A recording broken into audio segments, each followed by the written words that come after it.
허브 예배를 소개해드리겠습니다. 저희 허브는 토요일과 일요일 두 번 예배드리고 있습니다.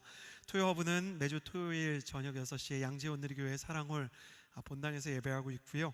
일요 허브는 매주 주일 일요일 오후 2시에 양재온누리교회 본당 못지않게 아름다운 기쁨홀에서 예배하고 있습니다.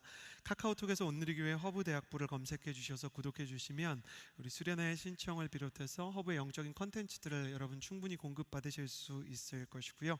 인스타그램에서 허브 워십을 검색해 주시면 또 허브의 많은 영적인 재미와 또 의미를 발견할 수 있는 컨텐츠들 여러분 만나실 수 있을 것 같습니다.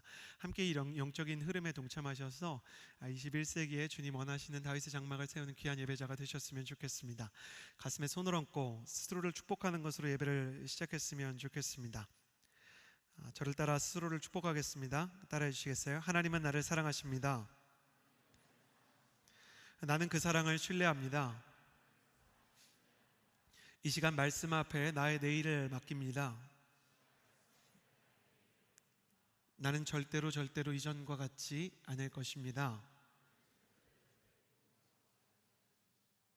아멘. 10월 한 달간 진짜 복음을 보라라는 메시지를 가지고 See Real Gospel, 하나님의 진정한 복음을 볼 수 있는 시리얼 가스펠이라는 시리즈로 은혜를 나누고 있습니다. 오늘은 나도 예수님처럼 살 수 있을까? 라는 질문을 가지고 하나님의 말씀 앞에서 영적인 고민을 한번 나누며 복음의 메시지를 살펴보고 싶습니다. 여러분 그런 생각 해보셨어요? 예수님처럼 살고 싶다. 안 해보셨어요? 예수님처럼 살고 싶고 예수님처럼 사랑하고 싶고 예수님처럼 기도하고 싶다. 예수님처럼 하나님과의 관계가 풍성하고 예수님처럼 하나님이 원하시는 사명을 이루는 사람이 되고 싶다. 그것이 우리 모든 그리스도인들의 마음이 아닐까 합니다. 그렇지만 예수님처럼 마음을 가지는 것은 참 쉽지 않은 것 같습니다. 한 번은 아들과 같이 저희 동네에 있는 그곳에 옷을 사러 갔어요. 그래서 마음에 드는 바지를 찾았는데 이 바지를 사고 싶은데 제 사이즈가 없는 거예요. 그래서 점원 가까이에 가서 저기요 제가 사이즈를 찾고 있는데요 물어봤는데 점원이 약간 이렇게 감정 없는 말투 아세요? 아까 최종현 전도사님 나오셔서 하셨던 것처럼 잠시만요 막 이렇게 하시는 말투 아세요? 잠시만요 하시는 거예요. 근데 제가 볼 때 별로 안 바쁘신 것 같은 거예요. 뭐 이렇게 뭘 좀 개고 계셨는데 물건 찾아주시고 어디 있는지 말만 해주시고 찾아주시면 좋을 텐데, 그래서 제가 계속 기다렸는데 그 점원분이 저에게 옷이 어디 있는지 물어볼 기회를 주지 않으시는 거예요. 아들이 옆에 있으니까 더 뻘쭘하고 뭔가 무시를 당한 것 같으니까 더 민망한 마음이 들기 시작하는 거예요. 그래서 저기요 부르기 시작하는데 저의 전투력이 조금씩 높아지기 시작하는 것이죠. 근데 대꾸도 안 해요. 근데 화를 진짜 내려고 했어요. 저기 선생님 좀 너무하신 거 아닙니까? 이 얘기를 하려는 찰나에 제 아들이 손을 잡고 있다가 옆에서 그래요. 누나, 그 점원에게, 누나 우리 아빠 목사님이에요. 그 순간부터 저는 영업시간 끝날 때까지도 기다릴 수 있는 사람이 돼야 되는 거죠. 그리고 저한테 그러는 거예요. 아빠가 목사님이니까 기다려야지. 예수님처럼 살고 싶다라는 생각은 가지고 있지만 예수님처럼 살기 쉽지 않다. 그 순간 저는 점원도 온데간데 없고 제 아들이, 제 자녀가 너무너무 얄궂고 원통하게 느껴지는 거예요. 갑자기 옷가게가 분위기가 온누리교회가 됐어요. 갑분온, 갑자기 분위기가 온누리교회. 겸손과 온유로 기다리다가 점원이 뭐라고요? 그래서 제가 엑스라지를 찾는데요 저쪽에 있는데요. 알겠습니다 선생님, 너무 감사합니다. 계시느라 수고가 많으십니다. 가가지고 엑스라지 가지러 가는 것이죠. 저는 목회자인데 왜 그런지 모르겠어요. 신혼 초에 가구 회사에서 저희 이제 혼수 화장대 의자를 줬어요. 화장대 의자 조그맣지 않아요? 근데 이제 가져오신 분이랑 같이 뜯었는데 이게 배송된 상태 그대로 이렇게 금이 엄청 가 있는 거예요. 다리에, 의자 다리에. 형제 여러분, 마음의 준비를 하고 계셔야 되는데 결혼 전에 예비 신부랑 같이 가구를 열었는데 금이가 있으면 예수 믿는 여자들은 영적인 사인인가? 이런 생각을 해요. 하나님 기뻐하시지 않으셔서 이 다리가 지금 이렇게 된 건가? 이 사람과 헤어지라는 신호인가? 이걸 지금 빨리 처리하지 않으면 온갖 생각이 자랄 수가 있습니다. 그래서 제가 너무 또 마음이 안 좋은 거예요. 그래서 가구 회사에 전화했는데 역시 감정이 없으세요. 사랑합니다 고객님, 의자가 부셔져서 왔는데요, 어떻게 부서지셨어요? 고객님이 혹시 실수하신 건 아니에요? 그래서 전투력이 다시 올라가기 시작해요. 조곤조곤하지만 논리적으로 얘기를 하기 시작해요. 제가 늘 이런 때 하는 얘기가 있습니다. 네 선생님, 실례지만 다시 한번 직함과 성함을 알려주시겠어요? 네? 네, 직함과 성함을 알려주셔야 제가 기록을 할 수 있을 것 같아서요. 참고로 이 통화는 녹음되고 있습니다. 갑자기 선생님의 말투에 봄이 찾아오고 감정이 생기셨어요. 고객님 어떤 문제시라고요? 기사님도 같이 뜯으셨는데 배송될 때부터 스티로폼을 뜯었는데 다리가 부셔져 있었어요. 소비자 보호원으로 연락할까요? 아닙니다. 아닙니다. 저희가 금방 보내드릴게요. 세상에 파손된 의자가 그날 퀵으로 왔어요. 저희 아내는 그 모습을 보고 와, 오히려 부서진 의자를 보고는 아무 느낌 안 들었는데 제가 그렇게 냉정하게 분노하는 모습을 보고 이렇게 생각했대요. 하나님의 뜻이 아닌가? 이 사람이랑 같이 가면 안 되나? 약간 이런 생각이 드는 거예요. 그 선생님이 마지막에 무심코 남긴 질문이 잊혀지지 않아요. 뭔지 아세요? 근데 선생님 정말 이렇게 정중하게 말 너무 잘하시네요. 혹시 직업이? 고객의 직업을 물어보는 거 아닙니다. 전화를 끊고 직업이 문제가 아니라 제 신앙이 문제예요. 나는 예수님을 믿는데 목회자인데, 물론 사람들이 눈에 보이는 형태로 무례하게 아니면 폭발하듯이 화를 내지 않지만 왜 내 마음에는 아직도 이렇게 날카로운 마음이 있는 것일까? 한국말에는 마음대로 한다는 말이 있는데 사실 자기 마음대로 마음을 다스리는 사람은 거의 없는 것 같아요. 세상에 결혼할 때부터 나는 나쁜 남편이 될 테야, 자녀들에게 상처를 주는 사악한 아빠가 돼야지, 이렇게 생각하고 결혼하는 남자가 있겠습니까? 결혼을 하면서 우리 아이한테 트라우마를 안겨주겠어, 난 공격적인 아내가 되어야지, 이렇게 생각하면서 결혼하는, 그렇게 가정을 케어하기로 망가뜨리기로 작정하는 여자가 어디 있겠습니까? 하지만 막상 결혼을 해보면 자기가 사랑해서 결혼했으면서도 한 영혼을 품기는커녕 내 배우자도 품기가 힘들고, 그리고 자녀에게 상처를 주지 않는 것도 너무 힘들어요. 가까운 사람을 용서하기 힘들다고 예수님을 믿었지만 내 마음이 마음대로 되지 않아서 아버지와 또 어머니를 사랑하고 용서하고 그분들에 대해서 감사한 마음을 갖는 것이 얼마나 어려운지 모르겠어요. 기도하고 싶을 때 여러분 기도가 다 되나요? 여러분 예배하고 싶을 때 정말 예배가 다 되나요? 우리는 마음대로 되지 않고 마음이 참 변하지 않는 사람들인 것 같아요. 우리는 마음을 마음대로 하지 못하는 고장난 마음의 소유자들 아닌가 생각을 합니다. 여러분과 함께 몇 가지 증상을 나눠봐야 되겠다 이런 생각을 했어요.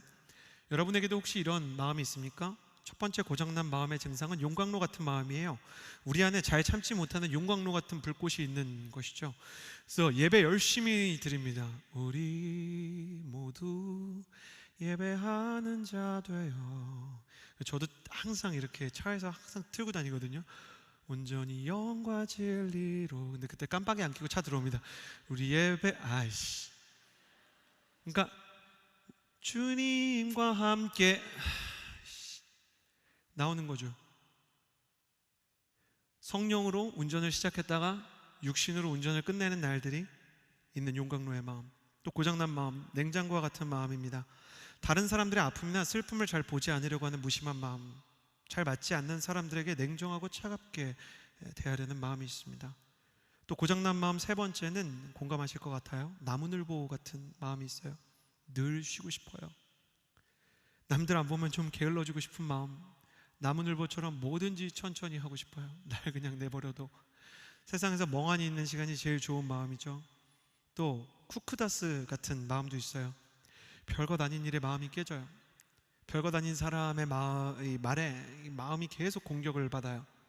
사소한 일에 걱정이 많아요. 그리고 저 사람이 심지어 나를 싫어하는지 좋아하는지 알지 못하는데 그걸 알 수 없어서 괴로워하는 유리 멘탈과 같은 쿠쿠다스의 마음, 또 고장난 마음 중에 우리가 정말 싫어하는 세상의 거울과 같은 마음이 있어요. 세상 사람들의 거울처럼 세상과 생각이 같고 그들을 따라 살아가는 마음이죠. 우리는 용광로, 냉장고, 나무늘보, 쿠쿠다스, 거울과 같은 내 마음을 보면서 내 마음이 변할 수 있을까? 사실 믿지 않습니다. 나는 너무 오랫동안 나 자신과 살아왔기 때문에 나 자신의 변화에 대한 기대를 조금씩 포기하게 되는 것입니다. 그래서 우리가 내 자신이 변하지 않을 거라고 확신하면, 온누리교회 용어 사전이 있어요. 굉장히 영적인 문장 하나가 있어요. 우리의 영적인 그 상태를, 나는 내가 변할 것을 믿지 않습니다 라는 것을 한 문장으로 줄이면 뭔지 아세요? 나 원래 이래. 난 원래 하나님이 만들 때부터 아주 분노 조절 장애로 만드셨거든. 아니, 나는 변화구를 못 던지는 사람이에요. 나는 딱 직구만 던져. 난 솔직한 사람이야. 난 뒤끝이 없고 깨끗한 사람이야. 다른 사람한테 뒤끝 없다고 이야기하는 사람 중에 앞에 있는 이서진 목사가 얼마나 뒤끝 없다고 이야기하는 사람들이 제게 와서 자신의 발언을 후회하는 상담을 했는지 아세요? 와서 목사님, 제가 좀 실수한 것 같습니다. 제가 한번 말씀드렸죠. 온누리교회 용어 사전에서 전 솔직한 사람입니다. 이게 무슨 뜻이라고요?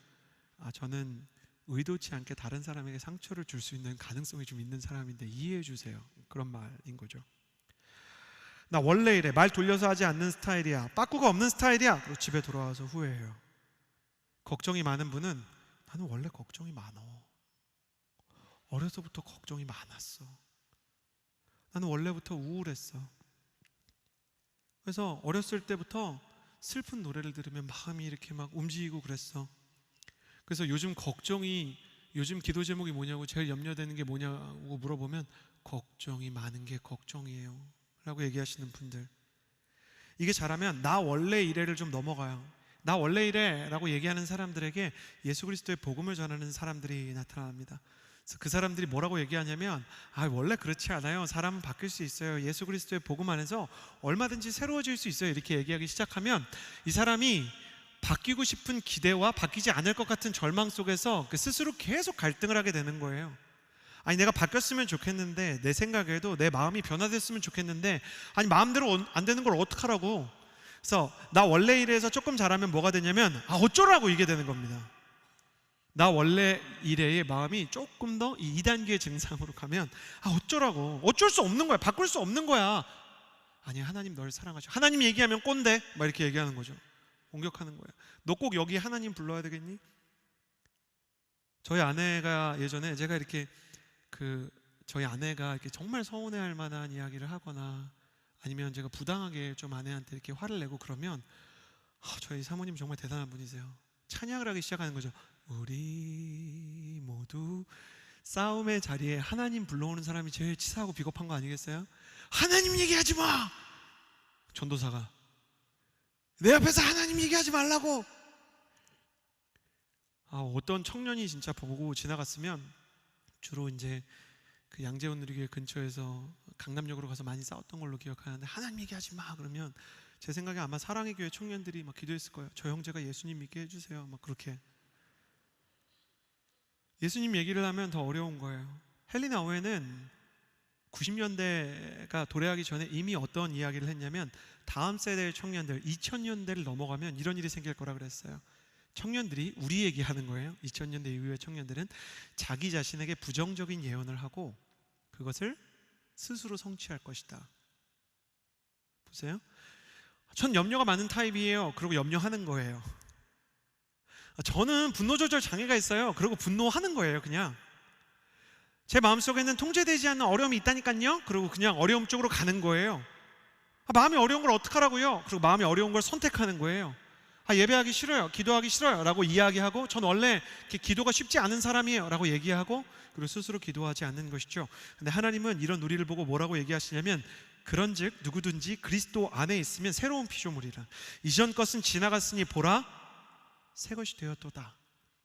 그러니까 새 것이 되기 위해서 애써라도 아니고 언젠가 네가 새 것이 될 거야 라고 약속하는 것도 아니에요. 애써라 하는 명령도 아니고 될 것이다 라는 약속도 아니고 뭐라고 얘기하냐면 넌 그리스도 안에 있으면, 예수님을 믿으면 이미 새로운 피조물이야. 이전 것은 지나갔고 너가 해야 되는 일을 하는데 뭐냐면 보라, 새 것이 되었도다. 네가 새 것이 된 걸 보면 되는 거야. 누구든지 그리스도 안에 있으면, 저와 여러분 중에 크리스천은 누구나 예외가 없다는 거예요. 새 것이 되었도다 라고 선포하는 거예요. 나 원래 그래 라고 말하던 그 문제들은 이전 것은 지나갔으니 해서 빨래바구니 속으로 들어가 버린 거예요. 나 분노 조절 장애가 있어요, 나 우울함이 있어요, 나는 어릴 때부터 이렇게 힘들었어요 라고 이야기하던 그 문제는 끝났고 넌 이미 새로운 피조물. 땅땅땅 듣지도 않으세요. 동의를 구하지도 않으세요. 하나님이 선포한다는 건 나의 동의나 나의 의견이나 나의 감정은 별로 중요하지 않다는 거예요. 이루어졌다는 거예요. 땅땅땅. 대한민국 부동산 정책이나 대한민국의 형법이나 대한민국의 도로교통에서 제한속도가 60km에서 50km 되는 게 나의 감정에 상관없이 그냥 선포되면, 법으로 선포되면 지켜야 되는 거듯이 이건 그냥 선포된 거 태태태 끝. 주님이 말씀하시는 거예요. 아니 어떻게 이 일이 일어난다는 겁니까? 아니 저는 이 말씀을 보고 사실은 별로 기분이 나쁜 거예요. 주님, 정말 주님이 나와 함께 계신다면 제 생각이 이렇게 세상적일 수가 있습니까? 전 세상 사람들의 가치관을 똑같이 따라가요. 돈 갖고 싶고 쾌락을 즐기고 싶고 사람들의 명예를 갖고 싶어요. 성공하고 싶어요. 빛나는 무대 위에 서고 싶어요. 또 제가 정말 주님의 마음으로 새 사람이 됐다면 제 마음속에 있는 이 우울과 이 걱정은 다 뭐죠? 어떻게 해야 되는 것이죠? 맥스 루케이도는 Just Like Jesus, 예수님처럼이라는 책에서 이렇게 얘기했어요. 이 말씀을 풀어서 이렇게 얘기했는데, 하나님은 우리를 있는 그대로 사랑하십니다. 그러나 있는 그대로 두시지는 않으십니다. 저는 이 말씀을 잘 이해하지 못했어요. 새 사람이 되었다라고 앞으로 될 거야도 아니고 되었다, 완료형으로 써 있는 것도, 그리고 맥스 루케이도의 이 말처럼 우리를 있는 그대로 사랑하는데 있는 그대로 두지 않는다. 근데 하나님께서 제 인생의 귀한 보물을 통해서 제가 이 말씀을 깨닫게 해주셨어요. 하나님께서 저에게 주신 축복 중에 뭐가 있냐면 저에게 주신 딸이 있습니다. 사랑하는 형제 자매 여러분, 축복합니다. 언젠가는 꼭 딸을 낳게 되시기를 주님의 이름으로 축복합니다. 물론 아들도 너무 예뻐요. 아들도 너무 예쁘고 사실 아들이랑도 똑같이 사랑하는데, 그 딸을 키울 때 느껴지는 그 뭔가, 그 아빠들한테는, 또 엄마들한테는 다를 수 있을 것 같은데 아빠들한테는 느껴지는 그 묘한 그 뭐라 그럴까요? 뭔가 귀여움이 있어요. 저희 딸은 예쁘지는 않지만 사랑스러워요. 그리고 이 딸이 놀이터를 굉장히 좋아하는데, 어느 날 교회에서 제가 이제 돌아오는데 노을이 딱 지고 제가 이제 더워서 이제 정장을 이렇게 셔츠에 단추를 풀르고, 정장 셔츠가 아니라 이제 자켓에 단추를 풀르고 이렇게 들고 전형적인 이렇게 퇴사한 아빠처럼 이렇게 딱 주차장에 내렸는데, 그때 이제 저희 딸이 흙투성이가 된 이렇게 흙놀이를 좋아해요. 모래놀이를 좋아해요. 그래서 모래투성이가 되어 있는 거예요. 근데 그 상태로 아장아장 아빠 하면서 이렇게 뒤뚱 기저귀를 하고 오는데 너무 사랑스러운 거예요.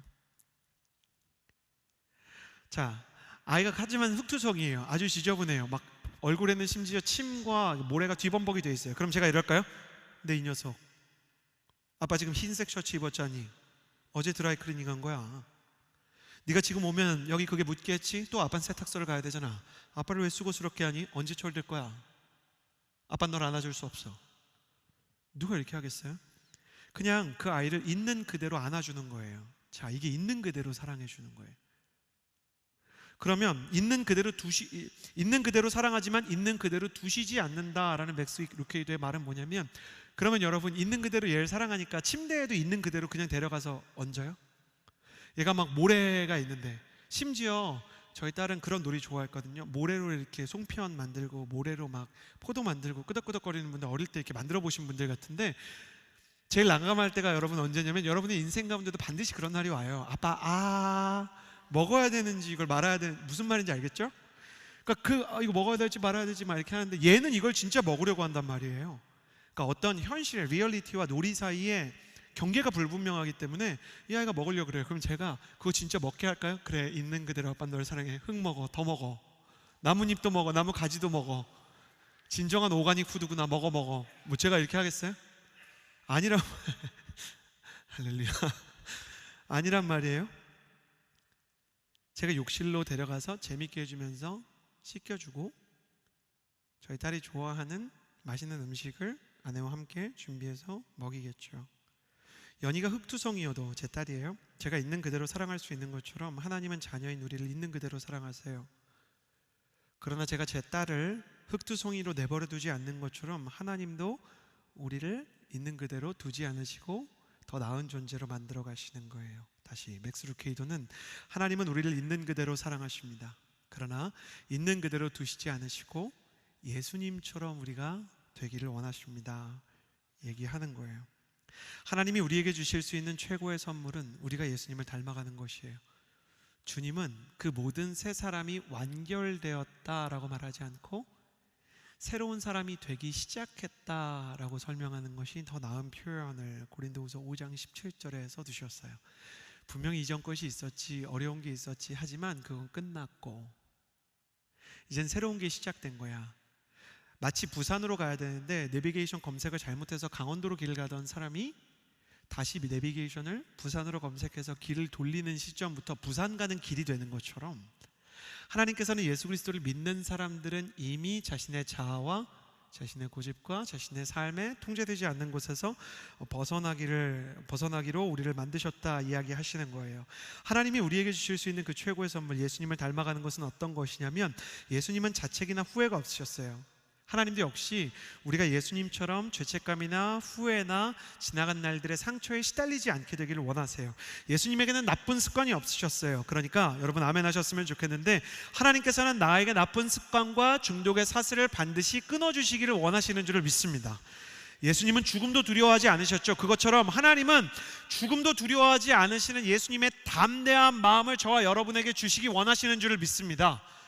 예수님께서 세상에 오셔서 우리에게 가장 큰 선물이 되신 것처럼 하나님께서 우리에게 주시는 가장 큰 선물은 언제나 예수님이고 그분이 승천하신 뒤에도 우리에게 주어지는 가장 큰 선물은 성령님을 통해서 우리가 그분의 마음과 그분의 영과 그분의 힘을 가지게 되는 것이었어요. 그렇다면 어떻게 우리가 예수님을 실제로 닮아갈 수 있는가? 길은 유턴이 되었는데 어떻게 하면 우리가 예수님을 닮는 그곳까지 내가 달려갈 수 있는가? 무엇이 나의 내비게이션이 되고 실제로 나의 인생에 주님께서 예비하시고 선포하신 예수님을 닮아가는 삶에 대한 이 위대한 선언이 진짜로 내 것이 되고 진짜 나의 인생 가운데 변화가 일어나기 위해서는 어떻게 살아가야 되는가? 그것에 대해서 담고 있는 말씀이 바로 이 위대한 갈라디아서 2장 20절이라는 것입니다.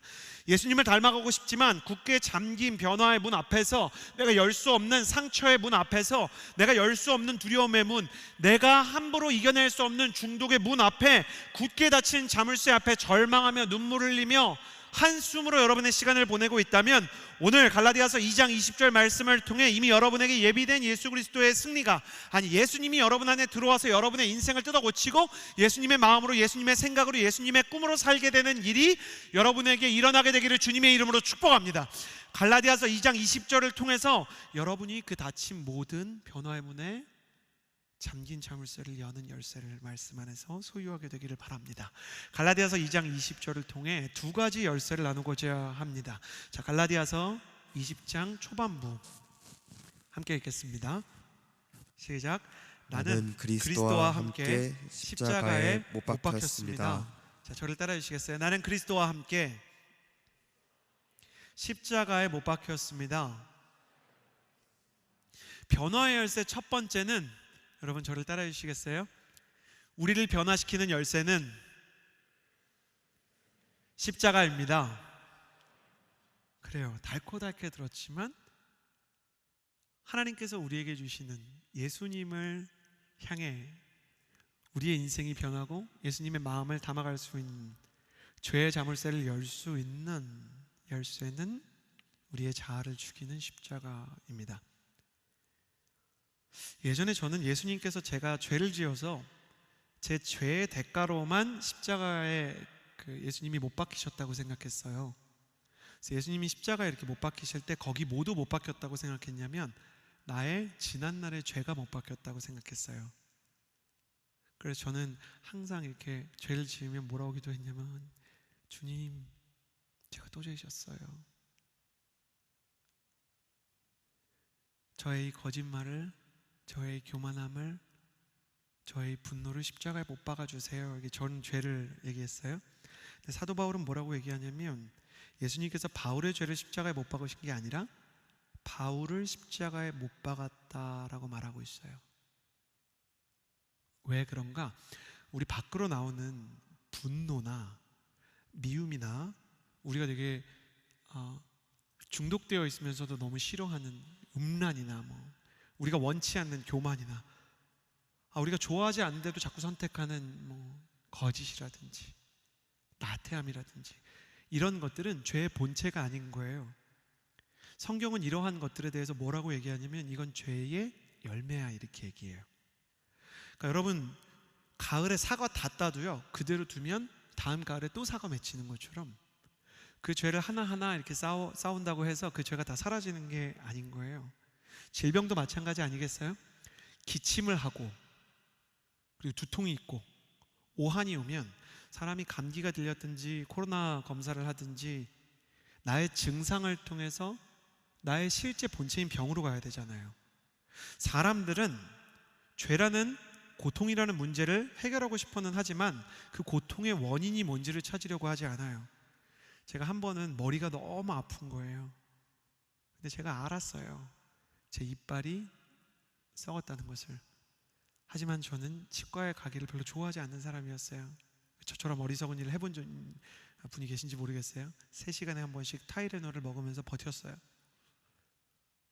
결국에는 치과에 갔죠. 한 번 시작된 충치가 그 정도로 아플 정도면 이렇게 막 두통을 유발할 정도면 그게 타이레놀로 낫겠습니까? 여러분 다 알고 계시죠? 타이레놀이 충치를 고치겠어요? 진통제는 치료제가 아닙니다. 제가 의사 선생님한테 들었던 얘기죠. 목사님, 큰 병의 원인은 언제나 방치입니다. 병은 증상이 아니라 원인을 잡아야 돼요. 마찬가지입니다. 우리가 가지고 있는 이 분노, 그리고 상처, 우울, 불안, 걱정, 염려, 내가 갖고 있는 거짓, 음란, 교만, 이 모든 것들은 내가 죄인이기 때문에 생기는 거예요. 그러니까 우리는 죄를 지어서 죄인이 되는 게 아니라 죄인이기 때문에 죄를 짓는 거예요. 사과가 어디 있기 때문에 거기 사과나무가 있는 게 아니라 사과나무가 있기 때문에 사과가 생기는 거랑 똑같은 거죠. 알이 있으면 그냥 알이 있는 게 아니라 닭이 있는 것처럼요. 그렇기 때문에 여러분이 겪고 있는 상처를 술로 다스리려고 해도 그 술이 여러분의 상처를 낫게 해주지 않습니다. 술은 세상에서 잠깐 도움이 되는 것 같지만 진통제이기 때문이에요. 자, 여러분이 싸워나가고 있는 잘못된 성품이 있어요. 분노를 조절하기 힘들어요. 우울하고 그리고 자꾸 아픔이 찾아와요. 근데 사람의 격려와 응원으로 그 모든 것이 변화될 수 없을 거예요. 그게 만약 변화된다 해도 이제는 우울과 어떤 공황장애와 같은 질병은 없어도 내 마음속에 또 다른 성품의 기제들이 튀어나올 거예요. 여러분, 우리가 새해가 되면 다들 다이어트를 하려고 애를 쓰는데도 체중 하나도 마음대로 빼지 못하는 사람이 허다한데 우리가 마음대로 되지 않는 마음을 바꿀 수 있겠습니까? 자신이 죄인이라는 것을 깨닫지 못하면 죄의 문제가 해결되지 않고요. 죄의 문제가 해결되지 않으면 인생의 고통도 쉽게 해결되지 않습니다. 동의보감을 쓰신 허준 선생님은 통하지 않으면 통한다 그랬어요. 소통이 원활하지 않으면 고통이 찾아온다는 것이죠. 그는 신앙인이 아니었지만 영적인 삶에도 비슷한 원리가 비유처럼 존재할 수 있어요. 하나님과의 소통이 끊어졌기 때문에 죄인이 된 것이고 죄인이 되었기 때문에 인생에 고통이 있는 것이죠. 그래서 우리가 죄인이라는 것을 깨닫지 못하면 계속 우리 인생에 죄가 오늘은 분노, 내일은 질투, 그 다음 날은 우울, 그 다음 날은 거짓, 그 다음 날은 나태, 모습만 계속 바뀌면서 증상만 계속 바뀌면서 우리를 괴롭힐 거예요. 분노가 잦아들었나 싶으면 저기서 막 질투가 튀어나오고, 질투가 잦아들었나 싶으면 저기서 냉정함이 튀어나오고, 냉정함을 두더지 게임처럼 딱 잡으면 영원히 끝나지 않는 두더지 게임처럼 저기선 또 무기력과 걱정이 튀어나오게 되어 있는 것이죠. 내가 죄인이라는 것을 인정하지 않고 내가 죄인이라는 것을 고백하지 않으면 교회에는 나와 있어도 진통제만 먹는 종교인이 되는 거예요. 제일 불쌍한 사람은 예수님을 모르는 사람이 아닙니다. 예수님을 믿는다고 하지만 신앙이 없는 사람이에요. 예수님과의 만남이 없는 것이죠. 예수님의 십자가를 믿는다는 것은 죄인인 내가 그분과 함께 십자가에 못 박혔음을 믿는 것이고, 내가 못 박히지 않고는 이 문제가 해결되지 않을 것이라는 것을 인정하는 것입니다. 문제는 우리가 있는 모습 그대로 우리의 죄를 주님 앞에 오픈하려고 하지 않는 데 있어요. 그래서 계속 괜찮은 척 하는 거예요. 진통제 먹고. 그래서 영적으로도 얼마나 이렇게 쿨함에 목숨을 거는 시대를 살아가는 청년들이 있는지 몰라요. 막 쿨함에 목숨을 겁니다. 내가 순장인데 순원이 은혜를 받아요. 그럼 약간 순장이 불안합니다. 나보다 더 뜨거운 순원이 있다는 건 그 자체로 약간 불안하거든요. 한때 나도 분명 뜨거웠어요. 근데 이제 막 뜨거워지는 이 아이가 막 감사를 나눠요. 그럼 약간 마음이 슬슬 불편한 거죠. 그래가지고 너무 감사했어요. 막 하늘을 보는데 감사했고, 가을이 오는 것도 감사했고, 단풍을 보는데도 감사했고, 양재 오는 일도 감사했고, 언니 저는 12시만 기다려요. 주일 12시 되면 나는 예배 예약해야 되고, 토요일 6시 그때부터 기다리는 거예요. 나는 토요일 6시 예약해 놓고도 이번 주에 꼭 가야 되나? 이런 생각했는데, 뜨거운 이 사람을 보면서 젠틀한 것처럼 이런 얘기를 하는 거죠. 아니야, 분명히 너한테도 무슨 문제가 있지 않을까? 얘기해봐. 혹시 너 뭐 어려운 일 있니? 어려운 일 있지 않아? 근데 이 순원이 참 눈치는 겁나게 빨라요. 언니 혹시 무슨 어려움 있으세요? 혹시 무슨 기도 제목 있으세요? 그럼 자존심이 상하는 거예요. 그럼 뭐라 그러냐면, 언니는 성령님과 동행한단다. 예수 믿은 지가 몇 년인데 네가 겪고 있는 그 영혼의 봄을 내가 3년 전에 겪었어. 아울리치 때. 너니 코로나 때 겪었지만 언니는 교회가 폐쇄되기 전에 뜨겁게 많은 사람들과 함께 예배할 때, 그때 오늘 연기가 너무 많아요. 언니 이렇게 뜨겁게 예수님 만났어, 이렇게 얘기하는 거예요. 네가 지금 언니 기도 제목을 물을 때니? 언니 신앙 무시하는 거야? 이렇게 얘기하는 거예요. 언니 괜찮아. 형 누나랑 헤어졌다면서요. 힘들죠. 아니야, 괜찮아지고 있어. 근데 자꾸 와서 이게 물어요. 형 진짜 기도할게요. 누나랑 헤어졌지만 그래도 다시 만나든지 아니면은 다시 안 만나도 형 괜찮아질 수 있도록 기도할게요. 그럼 이제 슬슬 짜증이 나는 거예요. 세상에서 헤어져서 마음 정리 안 되는데 제일 짜증나는 사람 중에 하나가 와서 기도해 준다는 것들이에요. 와서. 근데 이게 진짜 기도를 해줄 것 같아요.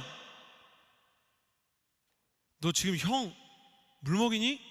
그 다음에 뭐라 그래요? 뭘로 찍어 눌러요? 예수님 아닙니다. 이때 뭘로 찍어 누른지 아세요? 너 군대 갔다 왔어? 너 군대 안 갔다 와서 그러는 거야. 너 형한테 물어볼 게 있고 안 물어볼 게 있지 임마. 형이 기분 안 좋으면 네가 어떻게 할 거야? 뭐 이렇게 하는 거예요. 쿨하게. 아, 형이 너무 흥분했네. 뭐 괜찮아, 그럴 수 있지. 언젠간 너도 뭐 철이 들겠지. 얘기하는 거예요. 자, 정신과 전문의 김혜남 씨가 이런 쿨한 유형, 난 괜찮아, 내 마음에 들어오지 마세요, 날 건들지 마세요, 뭐라 그랬냐면, 쿨함은 일종의 정신병이며 나르시즘 유형에 속한다. 주변에 쿨한 사람 보면 기도해 주세요. 주님, 병자가 여기 있습니다. 여러분, 쿨하다, 괜찮은 척하고 난 무너지지 않는다, I'm on the next level, 난리가 난 세상 속에서 난 너희와 달라. 뭐 쇼미더머니 보면 난 너희와 수준이 다르지, 난 너희와 라임이 다르지, 넌 내 뒤를 쫓을 수 없지. 뭐 이런 거. 죄송합니다. 오늘 왜 이런지 모르겠어요. 아니, 하루 종일 자기 자랑을 하는 사람들, 제가 랩을 들으면 아무 감동도 없어요. 사실 저는 딱 한 번 감동받았어요. 크리스천인 래퍼 송민호 씨가 겁이라는 랩을 했을 때, 뒤돌아봤을 때 생각보다 멀리 와 있어서 난 혼자였고 문득 깨달았지. 한 곳만 죽어라 팠는데, 아이돌을 했으니까요. 그 연습생 시절 얘기하는 거죠. 그게 내 무덤이 될 수 있을 거라는 생각이 두려웠어. 아무것도 보기 싫었을 때 억지로 눈을 부릅뜬 건 그냥 겁나서 그래. 아무것도 듣기 싫었을 때 일부러 목소리를 높인 건 그냥 겁나서, 겁이 나서 그래. 근데 래퍼들이 그 모습을 보면서 잘한다가 아니라 감동을 받는 거예요. 전 사실 크리스천이면서 래퍼인 형제들을 만나본 적이 있습니다. 걱정이 된다고, 어려움이 있다고. 근데 어디 가서 걱정이 된다, 어려움이 있다라는 얘기를 참 쉽게 하면 안 되는 위치가 돼버린 것 같다고. 제일 슬펐던 건 그 랩을 따라가서 그런지 내 마음도 묻어내진 것 같다고. 근데 자꾸 예배를 드리면 목사님, 전 래퍼인데 목사님 자꾸 이러시면 안 되는데 제가 자꾸 눈물이 나려 그래요. 래퍼는 함부로 울면 안 되거든요. 그래서 기도했어요. 제가 기도해 드려도 될까요? 뭘 위해서 기도하실 거예요? 가오의 영이 떠나도록 기도해 드릴게요. 하나님 앞에서 괜찮은 척 하지 마십시오. 이 쿨함, 소위 가오라고 말하는 것들, 멋이라고 하는 것들, 강한 척 하는 것들, 넥스트 레벨에 있다고 하는 것들, 성경은 문둥병이라고 말해요. 문둥병은 통증이 없는 거죠. 사실 오늘 설교를 준비하면서 좀 많이 웃을 수 있게 해달라고 그랬어요. 하나님께. 그랬더니 주님이 마음속에 좀 연기를 해보라고 하셔서 애를 쓰고 있는데, 문둥병에 걸린 사람은 아픔을 몰라요. 계절이 바뀌어도 감동이 없고 힘든 일이 찾아와도 울 줄을 몰라요. 그런데 주님께서 영혼의 문둥병을 고치시고 나면 병자들에게 어떤 일이 일어났죠? 실로 오랜만에 아픔이 아픔으로 느껴지는 거예요. 저를 보시겠어요? 여러분, 왜 예수님을 만난 사람들은 그렇게 울까요? 왜 우리가 처음 성령님의 기름 부으심 안으로 들어갔을 때 그렇게 막 울었을까요? 그것은 사실 우리 안에 쌓여 있었던 영혼의 눈물이 있기 때문이에요. 아프지 않다고 질병이 없는 게 아니듯이 우리 영혼 가운데 누적되어 있었던 상처와 아픔이 소리를 지르기 시작하는 것이죠. 사도 바울은 매우 쿨하고 강하게 살았던 사람이에요. 난 문제없고 잘하고 있어. 다메섹 도상에서 예수님께서 그를 만나셔서 단 한마디를 하셨죠. 사울아, 네가 왜 나를 핍박하느냐. 그리고 눈이 딱 멀게 됐어요. 그때 알았어요.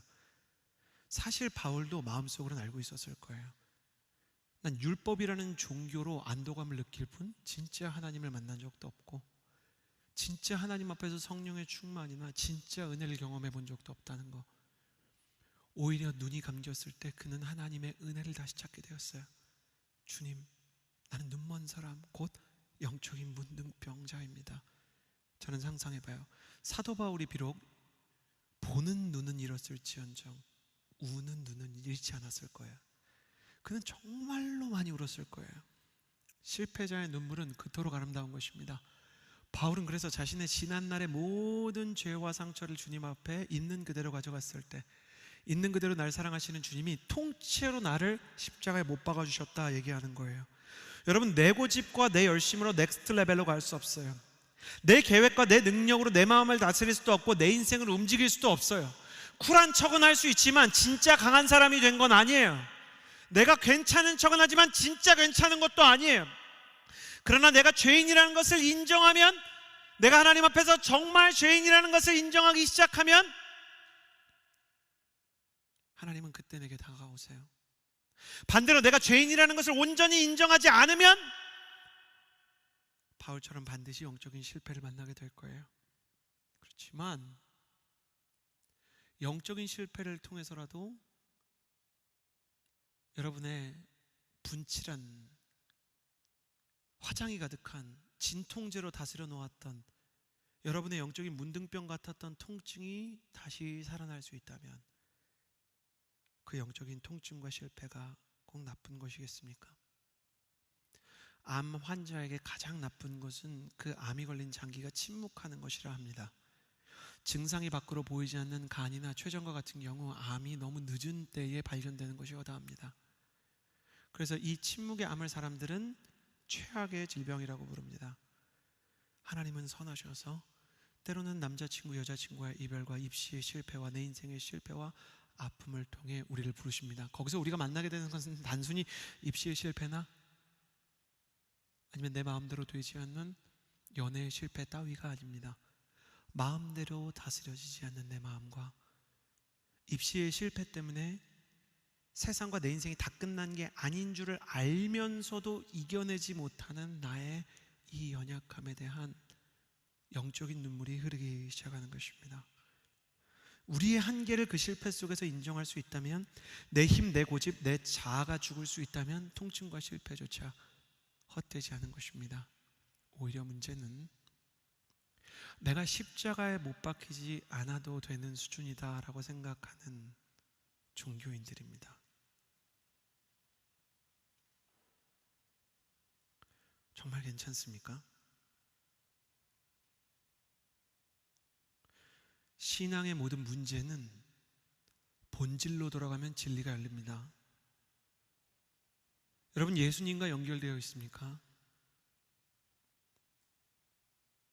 또 그분께서 나의 죄를 죽여가시고 나의 우울과 나의 분노와 나의 거짓과 나의 음란을 소멸하고 계십니까? 만약 진실로 나의 죄와 실패에 대해 하나님 그렇지 않습니다. 나는 예수님을 믿는다 그러지만, 찬양할 때 은혜가 있는 것 같지만 실제로 내 안에 여전히 죄와 연약함이 남아있습니다 라고 슬퍼하는 사람이 있다면 예수님께서 너의 자아를 통째로 내가 십자가에 못 박아주겠다, 더 이상 너의 마음이 길길이 날뛰지 않도록 내가 너에게 나의 십자가에 동참하여 죽게 되는 능력을 주겠다. 예수님이 자아를 죽여주시면 어떻게 되냐면, 제일 처음 반응하는 데가 자존심이에요. 어떻게 되냐면, 여러분, 시체에다 대고 욕한다고 벌떡 일어나고 시체에다 대고 박수치고 칭찬해준다고 웃습니까? 그게 아니에요. 사람이 죽으면 제일 먼저 죽는 게 자존심이에요. 그래서 누가 이렇게 그러면 안 되죠 이렇게 얘기한데, 부당한데도 이게 진짜 아닌데 그럴 수 있죠 하는 거예요. 아유, 제가 잘못했습니다.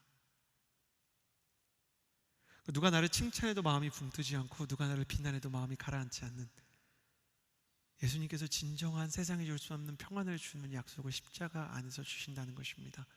자, 그것을 받기 위해 여러분은 여러분의 모든 아픔과 컨트롤되지 않는 여러분의 망가진 인생을, 그 영혼을 주님께 솔직하게 고백할 준비가 되어 있습니까? 주님, 난 내가 마음대로 안 됩니다. 나를 주님께 맡깁니다 라고 고백하면 그때부터 주께서 우리의 자아를 죽여주시기 시작한다는 것입니다. 두 번째, 20절의 후반부를 보면 이렇게 써 있습니다. 그러므로 이제는 더 이상 내가 사는 것이 아니라 내 안에 그리스도께서 사시는 것입니다. 이어서 보면, 지금 내가 육체 안에 사는 것은 나를 사랑하셔서 나를 위해 자신의 몸을 내주신 하나님의 아들을 믿는 믿음 안에서 사는 것입니다. 변화의 열쇠 두 번째는 이것입니다. 자, 가슴에 손을 얹고 저를 따라 주시겠어요? 십자가가 나를 죽이고 변화를 시작한다면, 부활과 성령은 변화를 완성시켜 주신다. 그래요. 십자가를 통해서 변화가 시작되는 열쇠가 되면, 다른 하나의 열쇠는 부활입니다. 예수 그리스도께서 부활하셔서 특별히 성령을 주신 것까지, 사도 바울은 이것을 내 안에 그리스도께서 사시는 것입니다 이렇게 얘기했어요. 이 말씀이 예수님께서 단지 나와 함께 계시는 것을 의미하지 않습니다. 여러분, 저를 보세요. 예수님이 함께만 계셔도 은혜를 받아요. 예수님이 옆에 계시잖아요. 그럼 사람들이 은혜를 받아요. 심지어 어제의 기름 부으심의 사람이었던 사울 왕도 하나님의 영이 가까이 있으니까 예언을 했다 그래요. 그럼 하나님이 같이 있는 거랑 내 안에 계시는 게 뭐가 다를까?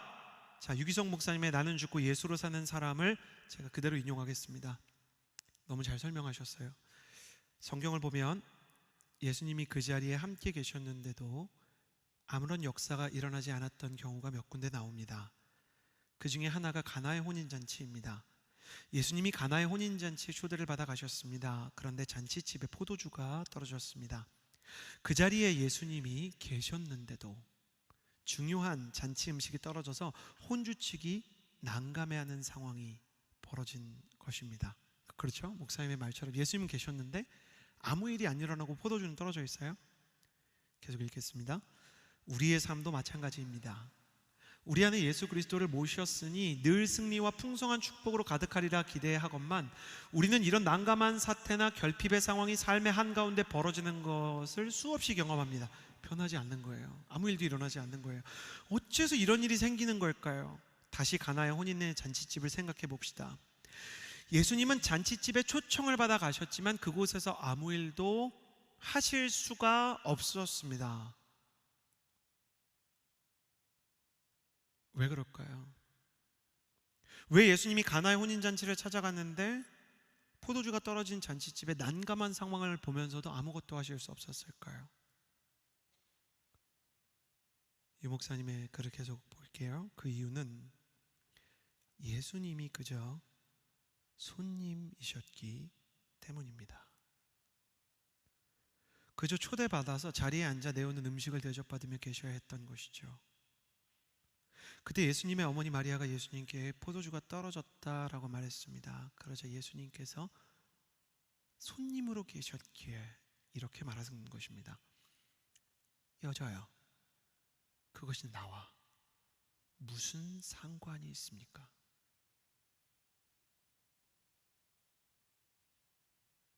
그러나 마리아는 하인들을 불러다가 이렇게 말하였습니다.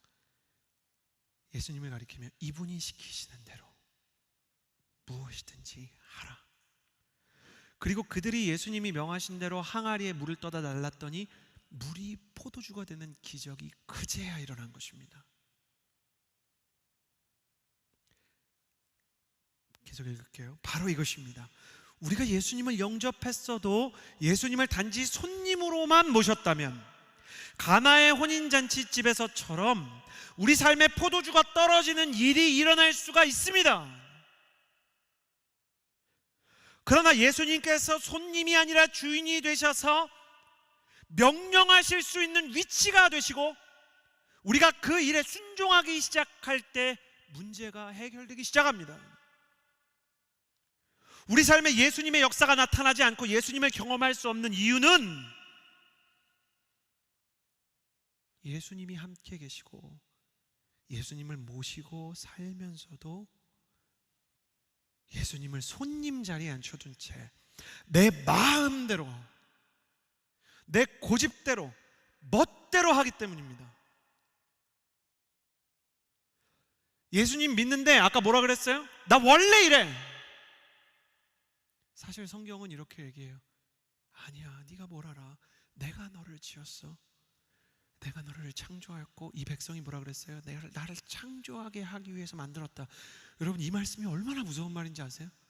다시 한번, 주님이 우리를 뭐라 그랬어요? 이사야서에서 찬양하기 위해 만들었다. 이 말이 얼마나 무서운 말이냐면 사람이 다 잃어도 찬양하는 기능만은, 예배하는 기능만은 안 잃어버린다는 거예요. 하나님이 그렇게 만들어 놨다는 거예요. 근데 우리는 이렇게 얘기해요. 나 원래 예배 안 해. 나 컨디션 안 좋으면 예배 안 돼. 이렇게 얘기하는 거예요. 단정 짓고 내가 그냥 내 마음대로 살기로, 내 감정대로 살기로, 내 뜻대로 살기로, 내 힘대로 살기로 얘기하기 때문에 마음대로 사는 것 같지만 실제로는 마음대로 살지 못하는 거예요. 그래요. 여러분의 마음속에서, 제 마음속에서 예수님은 손님으로 계신 걸까? 아니면 주인으로 계실 수 있는 걸까? 오, 예수님, 저 축복해 주세요. 저 좋은 대학 들어가게 해주세요. 오, 주님, 제가 정말 그 남자를 만나야 돼요. 누가 말한 것처럼 20대의 청년들은 대부분 누구와 살까 아니면 뭐라고 살까, 이게 고민이잖아요. 누구랑 살지 알려주세요, 아니면 뭐라고 살지 알려주세요. 근데 주님이 선교 나가라. 주님, 이렇게 갑자기 분위기를 싸하게 만드실 수가 있나요? 주님 말씀드렸잖아요. 면접을 봐야 된다고요. 이거 붙여달라고, 이거. 주님, 저 형제를 정말 오랫동안 좋아하고 있어요. 저 자매를 정말 오랫동안 좋아하고 있어요. 그래? 먼저 그의 나라와 의, 내 이웃을 사랑해라. 이번에 순장 콜링에 응해라. 연애 얘기하다가 순장 얘기 하기 있기 없기? 주님, 그건 아니죠. 왜 수많은 청년들이 기도하면서도 하나님의 음성을 듣지 못하는가? 왜 하나님의 음성을 듣지 못하는가? 모든 사람을 향해 하나님의 음성에 문이 열려 있는데도 왜 들어가지 못하는가? 하나님이 말하고 싶은 걸 들을 생각이 없으니까요. 여러분 아시죠? 둘이 얘기하는데 자기 하고 싶은 얘기만 하는 사람이 있어요. 듣지를 않고. 그럼 대화를 하는 게 아니에요. 말은 하지만 듣지 못하는 거죠. 주님 뭐라 그러셨어요? 귀가 있어도 듣지 못한다. 듣기는 들어도 깨닫지 못한다. 주님은 여러분에게 손님이십니까? 아니면 주인이십니까? 바울은 자신이 예수 그리스도를 믿는 믿음 안에서 산다고 했습니다. 나를 사랑하셔서 자기 몸을 버리신 하나님 때문에 내가 더 이상 내 뜻대로 살지 않고 주님의 뜻을 물으며 산다고 했습니다. 하나님의 아들을 믿는 믿음 안에서 산다 그랬죠. 이 어려운 말 아닙니다. 내 소원을 가지고 기도하는 건 하나님 내 뜻 이루어달라고 기도하는 건 자녀로서 할 수 있는 일이지만 이게 신앙의 중심이라면 사실 하나님이 나를 섬겨주시는 거예요. 이것도 하나님께서 우리를 사랑하시는 것이지만 이것만 있는 신앙생활에서는 아무런 변화가 있을 수 없어요. 응답이 사람을 바꾸지 않습니다. 그러나 주님 제가 뭘 해야 될까요? 제가 순종하기 원합니다 라고 물어보는 것은 비로소 내가 주님을 섬기기 시작하는 것이에요. 여러분의 신앙생활을 다시 한번 살펴보십시오. 여러분은 주님을 섬기고 계십니까? 아니면 주님께서 여러분을 섬겨주시기를 바라십니까? 그리스도 예수, 나는 죽고 이제 예수님께서 내 안에서 사셔서 주님 제 뜻대로 다 해봤는데요, 제 마음대로 다 가봤는데요, 마음대로 가도 어차피 마음대로 안 돼요. 제 뜻대로 해도 인생이 제 뜻대로 되는 거 아니에요. 나는 그렇게 힘겹게 내 인생을 내 힘으로 유지하고 내가 승리한다고 생각했는데 사실 내 힘으로는 아무것도 할 수가 없어요. 여러분 이 고백이 나오지 않으면 여러분 너무 미안합니다. 그걸 깨달을 만한 실패까지 가게 돼 있어요. 여러분 굳이 거기까지 가서 돌아오고 싶으세요? 아니면 이미 그 실패를 경험하고 계세요? 그 실패를 경험했는데도 여전히 하나님 그 남자요, 그 여자요, 이 직업이요, 이 돈이요, 이 건강이요, 제발 이거요 그것만 구하면서 하나님 나 좀 섬겨주세요 라고 묻고 있다면 여러분은 혹 이번에 응답은 받을지라도 변화와 성령의 충만이 무엇인지는 깨닫지 못하게 될 거예요. 이번엔 바뀌어야 돼요. 주님 무슨 뜻이 있어서 저를 이 아픔과 결핍 가운데 두셨습니까? 정말 내가 죽고 십자가로 다시 살고 주님이 내게 원하시는 것이 있다면 그것을 나도 좀 원하는 데까지 가게 해주십시오. 이제 나는 죽고 예수 그리스도로 사는 삶이 무엇인지 나도 좀 알게 되기를 원합니다. 맥스루 기도가 말한 것처럼 하나님은 우리를 있는 그대로 사랑하십니다. 나를 있는 그대로 사랑해 주시는 주님, 그러나 있는 그대로 두기를 원치 않으셔서 때로는 통증을, 때로는 아픔을, 그 통증이 아니면, 그 고통이 아니면, 그 실패가 아니면 돌아오지 않을 사람이기에 고통과 실패를 통해서 우리의 영혼을 집중력 있게 깨어나게 해주시는 주님, 이제 그 주님이 바라는 것은 우리가 예수님처럼 변하는 것입니다. 여러분 정말 주님이 내게 원하시는 것이 무엇인지 궁금하지 않으세요? 그분이 정말 내 인생을 통해 이루고 싶은 예배하는 삶, 사랑과 평안과 기름 부음이 가득한 삶이 무엇인지 알기 원치 않으세요? 여러분에게 그 마음과 그 고백이 있게 되기를 원합니다. 다시 태어나 이전 것을 지나고 새롭게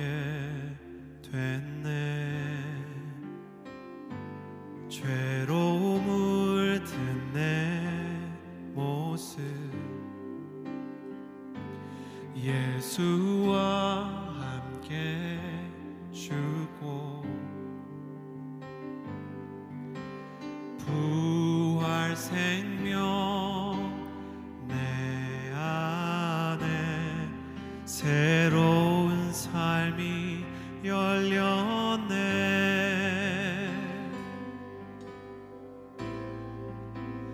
너희가 나를 택한 것이 아니요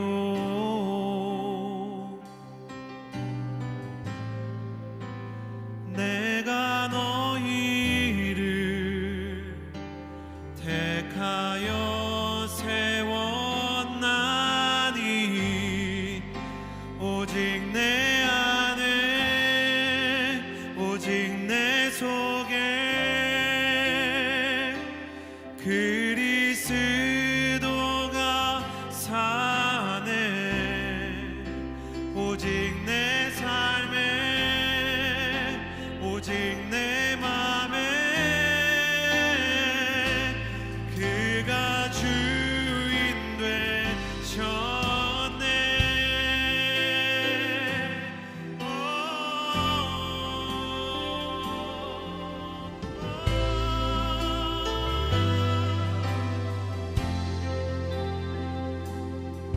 죄로움을 내 모습 예수와 함께 죽고 부활 생명 내 안에 새로운 삶이 열렸네.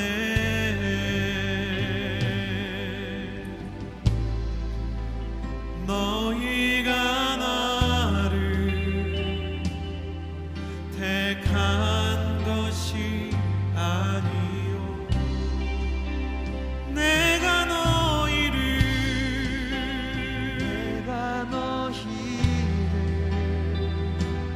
택하여 세웠나니 오직 내 안에 오직 내 속에 그리스도가 사네. 오직 내 삶에 오직 내 맘에 그가 주인 되셨네. 내 생명 그 안에 그의 생명 내 안에 나의 삶이 이전과 같을 수 없네. 내 생명 그 안에 그의 생명 내 안에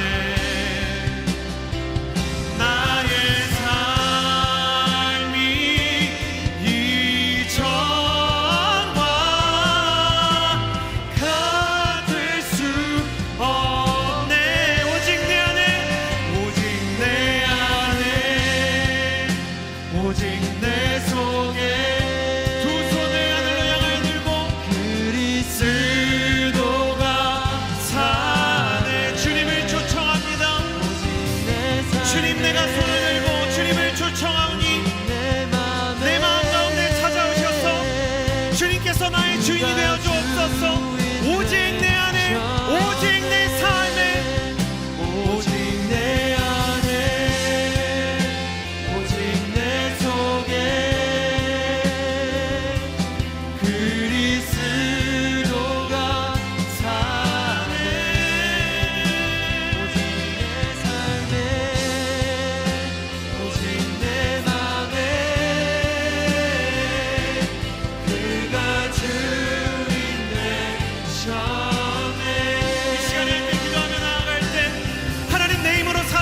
지쳤습니다. 내 능력으로 사는 것에 지쳤습니다. 내 계획이 무너지는 것에 지쳤습니다. 내 힘이 아니라 성령의 힘으로 살게 하시고, 내 마음이 아니라 주님의 마음으로 내 부모님과 나의 원수들을 용서하게 하시고, 내 계획이 아니라 주님의 비전 따라 사는 하나님의 사람, 하나님, 내가 그런 사람 되고 싶습니다. 한 손은 가슴에, 한 손은 향하여 들고, 하늘로 향하여 들고 주여 한번 부르짖고 기도하겠습니다. 주여, 하나님 아버지, 내 계획, 내 삶, 내 마음대로 사는 데 지쳤습니다. 하나님, 내 인생 가운데 내 계획, 내 계획, 내가 가지고 있었던 모든 생각들이 얼마나 많은지 주님께서 정말 원하시는 온전한 성령의 기름 부으심이 무엇인지 신실한 하나님 아버지, 주의 온전하심과 사랑, 성령의 기름 부으심이 무엇인지를 깨닫게 하여 주옵소서. 예수 그리스도와 함께 살아가는 하나님의 사람들, 내가 죽고 이제 그리스도로 살고, 내 감정, 나의 자존심, 나의 모든 고집들이 주 안에서 끊어져 나가는 역사가 있게 하여 주옵소서. 오직 주님 안에, 오직 주님의 성령 안에 거하게 하여 주옵소서. 여러분, 정말 주님을 만나기 원한다면 우리가 주님께로 돌아가는 회개를 해야 합니다. 사도행전에 거의 모든 장마다 성령이라는 단어가 등장하는데, 그 성령과 함께 등장하는 단어가 항상 이것이에요. 회개하고 성령을 받으라. 제가 이번에 연세대에서 희망 노트를 했는데, 당신은 죄인일지 몰라도 나는 아닙니다라는 한 불신자의 말이 너무 가슴 아팠어요. 손을 얹고 기도할 때, 하나님, 이 사람이 언젠가는 내가 정말 죄인이라는 것을 깨닫게 해주십시오. 그런데 그 사람보다 더 불쌍한 사람은 교회는 다니지만 내가 죄인이라는 사실을 인정하지 않는 거예요. 여러분, 그 사람이 잘못했지 내가 뭔가를 잘못했어라는 마음이 아직도 남아있습니까? 그 사람이 잘못했을지 몰라도 여러분은 그 사람을 용서하지 못하고 있지 않습니까? 우리 부모님이 나한테 상처를 줬지 내가 무슨 잘못이 있단 말이냐? 사람들이 나를 외롭게 하지, 교회가 나한테 어려움을 주지 나한테 무슨 잘못이 있다고 하나님 나한테 이러시는 거냐? 사단의 마지막 발악인 줄 압니다. 내가 선포하고 예수 그리스도의 성령과 그리고 예수 그리스도의 십자가의 보혈로 어미 꾸진 노니 원망과 불평과 회개를 가로막는 모든 악한 영의 세력은 떠나갈지어다. 성령 하나님, 우리가 묻는 병자임을 깨닫게 하사 다시 한번 영적 통증의 눈물이 회복되게 하여 주옵소서. 내가 주님이 없기 때문에 용서하지 못합니다. 내가 주님이 없기 때문에 분노합니다. 하나님, 분노는 음란은 교만은 나의 모든 우울은 이 죄악된 예수님을 잃어버린 나의 하나의 증상에 불과합니다. 주님, 내가 주님 바라보지 않았습니다. 주님 닮으려 하지 않았습니다. 순종하려 하지 않았습니다. 주님께 관심 가지지 않았습니다. 주님의 이름을 부르지 않았습니다. 내가 주님 없이 살았습니다.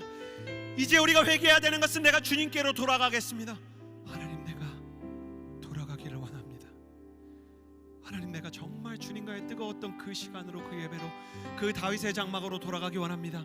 진실하게 주님을 잃어버리고 주님의 마음을 쫓지 못했던 지난 나의 나를 주님 앞에 회개하며 기도하며 나아갑시다. 기도하겠습니다.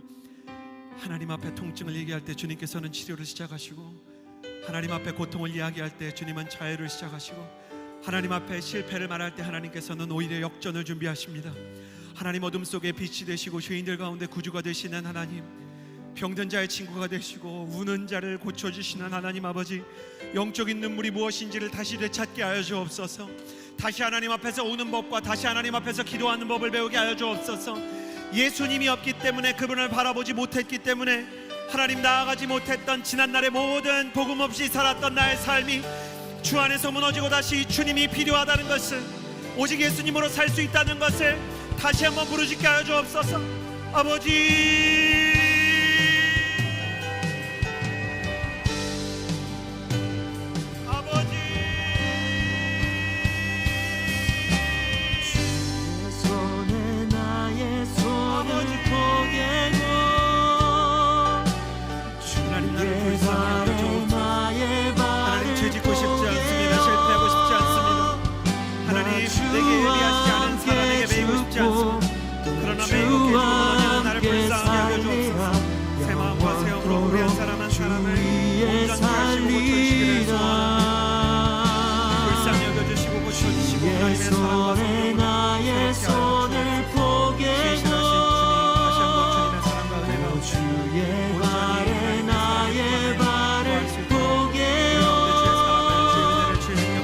주와 함께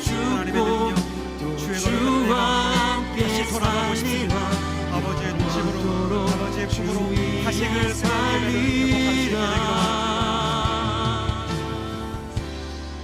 주 위에 살리라. 마지막으로 기도할 때 여러분 혹시 저와 같은 기도 제목이 있으면 같이 기도했으면 좋겠어요. 하나님, 정말 다시 한번 성령님의 뜨거움 안에 느껴지는 그 자유함과 평안함과 충만함을 누리기를 소원합니다.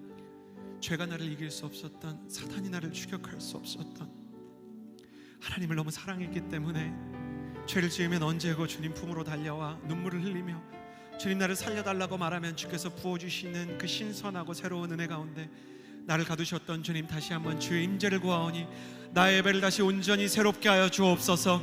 나의 기도가 다시 한번 영적으로 열리게 하여 주옵소서. 예배 회복과 다윗의 장막의 재건이 필요한 자마다 두 손을 가슴에 얹고 주님 앞에 기도하며 나아갑시다. 기도하며 나아가겠습니다. 신실하신 하나님 아버지, 내 영혼 가운데, 내 인생 가운데 다윗의 장막을 회복하여 주시고 하나님, 우리 영혼 가운데 주의 선하신 능력을 허락하여 주옵소서. 좋으신 하나님의 사랑 안에 우리 한 사람 한 사람이 새 힘과 새 능력을 얻을 줄 믿습니다. 신실하신 하나님 아버지, 주의 사랑과 은혜로 우리 한 사람 한 사람 가운데 새롭게 말씀하시는 주의 거룩한 은혜, 주의 거룩한 사랑, 주의 놀라운 역사, 주여 우리와 함께하여 주옵소서. 새 마음과 새 영광, 새로운 기름 부으심을 내려주옵소서.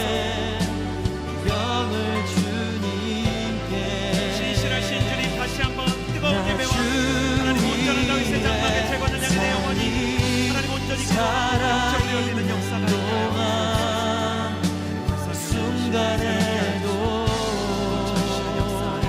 내 영혼이 감사하는 주를 경험하게 하여 주옵소서. 다시 한번 예수 그리스도와 함께, 다시 한번 예수 그리스도와 함께, 다시 한번 그 성령의 충만을, 잃어버렸던 예배의 감격, 내가 놓쳐버렸던 예수님과의 교제를 다시 회복하게 하여 주옵소서. 나의 죄를 지고 나의 찬 주님께 주와 함께 살아가는 주의 되게 하여 주옵소서. 신실하신 주님, 우리 한 사람 한 사람을 불쌍히 여겨주시고 하나님의 사랑과 하나님의 기름 부으심 안에 하나님 다시 거하게 하여 주옵소서. 나는 죽고 예수 그리스도로 살아가는 하나님의 사람이 되기를 원합니다. 우리 가운데 함께 하시며 우리를 새롭게 하여 주시기를 간절히 소원합니다. 나는 죽고 예수 그리스도로 사는 삶을 구할 때 다시 영적으로 회복시켜 주시고 우리가 성령의 충만을 경험하게 하여 주옵소서. 이제는 우리 구주 예수 그리스도의 은혜와 하나님의 사랑과 성령의 교통하심이 이 자리에서 나는 죽고 예수 그리스도로 사는 삶을 결단하는 주의 모든 자녀들 머리 위에 이제로부터 영원토록 함께 하여 주시기를 간절히 축원하옵나이다. 아멘.